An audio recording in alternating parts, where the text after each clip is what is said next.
अस्सलाम वालेकुम। अताई डॉक्टर किसे कहते हैं? जो आजकल पाकिस्तान में अरूज पर है। हर उस शख्स को अताई कहते हैं जिसके पास किसी चीज़ का कोई स्किल नहीं है, कोई रिक्वायर्ड नॉलेज नहीं है और उसने बस 2-4 टीके लगाना कहीं से सीख लिए हैं और वो अपने आप को डॉक्टर कहता है। हर उस शख्स को अताई कहते हैं। अब इस तरह के पाकिस्तान के गली मोहल्लों में या छोटे गाँव में इस तरह के डॉक्टर जो है ना, अपने आप को बहुत बड़ा सर्जन भी मानते हैं, अपने आप को हार्ट फिजिशियन भी मानते हैं और अपने आप को एक कार्डियोलॉजिस्ट, पल्मोनोलॉजिस्ट और नेफ्रोलॉजिस्ट, ये सारे ही मतलब तमाम डिग्रियाँ उस शख्स ने हासिल की होती हैं। अब लोग डॉक्टरों की बजाय अताइयों की बात ज़्यादा क्यों मानते हैं, इसके ऊपर कुछ पॉइंट्स मेरे पास हैं। सबसे पहली बात ये है कि कोई भी अताई डॉक्टर कभी किसी टेस्ट का नहीं कहेगा। अपने मरीज़ को कभी वो ये नहीं कहेगा कि जाकर कोई टेस्ट करा लो। वो ये नहीं समझता कि इलाज से पहले तशख़ीस ज़रूरी है।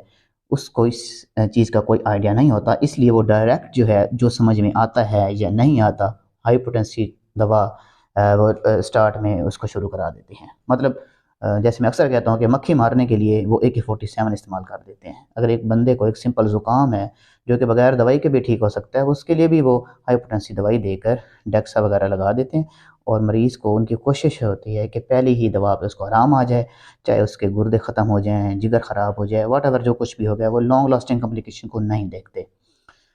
इसके अलावा वो कभी भी कोर्स पूरा करने का नहीं कहते। वो ये नहीं कहते कि ये दवाई आपने 7 दिन खानी है, 14 दिन के खानी है, उन्होंने ये कभी नहीं कहा। वो बस 1 खुराकें या 2 खुराकें देकर मरीज़ से पैसे हथिया लेते हैं। इसके अलावा वो किसी भी मर्ज़ को लाइलाज नहीं कहते, वो ब्रेकिंग बैड नहीं करते, वो मरीज़ को डराते नहीं हैं। वो ये नहीं कहते कि तुम्हें ये बीमारी लग गई है, अब तुम्हें पूरी ज़िंदगी ब्लड प्रेशर की दवाई खाना पड़ेगी। वो ये नहीं कहते कि तुम्हें शुगर है और तुम्हें पूरी ज़िंदगी दवाई खाना पड़ेगी। उन्होंने कभी इस तरह की नेगेटिव काउंसलिंग की नहीं है, इसलिए अवाम जो है उनकी तरफ ज़्यादा भागती है। इसके अलावा वो हमेशा इलाज सलाह मशवरे से करते हैं। अगर मरीज़ का मूड ड्रिप लगवाने का वो ड्रिप लगाते हैं, अगर मरीज़ का मूड इंजेक्शन लगवाने का वो इंजेक्शन लगाते हैं और अगर मरीज़ का मूड सिरप का हो तो वो सिरप देते हैं। मतलब ये है कि वो अपने इलाज को मरीज़ के सलाह मशवरे के साथ करते हैं, जिसकी वजह से मरीज़ भी खुश होता है कि डॉक्टर जो है मेरी बात मान रहा है। अब इसका खमियाजा क्या होता है? मरीज़ के गुर्दे आहिस्ता आहिस्ता, लिवर, हर चीज़ फेलियर की तरफ जाना शुरू हो जाती है। जब 10-15 साल के इलाज के बाद अताई के हाथों से गुर्दे फेल हो चुके होते हैं, तो फिर वो उनको कहता है कि आप इसको बड़े अस्पताल में ले जाएँ, वहाँ पे इसके कुछ टेस्ट होंगे।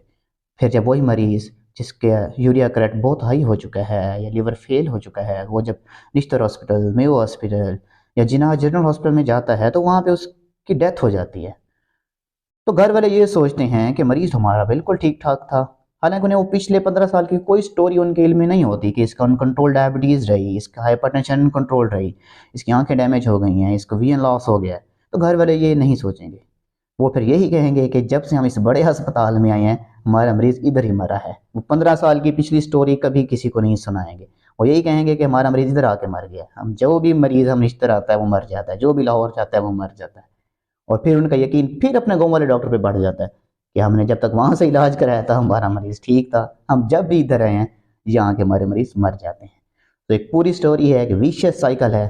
तो उम्मीद है मेरे जो हमारे पाकिस्तानी लोग हैं, आप लोग इस बात को समझेंगे कि आप स्टार्ट ही किसी क्वालिफाइड डॉक्टर से करें ताकि आपका एंड भी अच्छा हो। Doctor Abdul Muqeed signing off.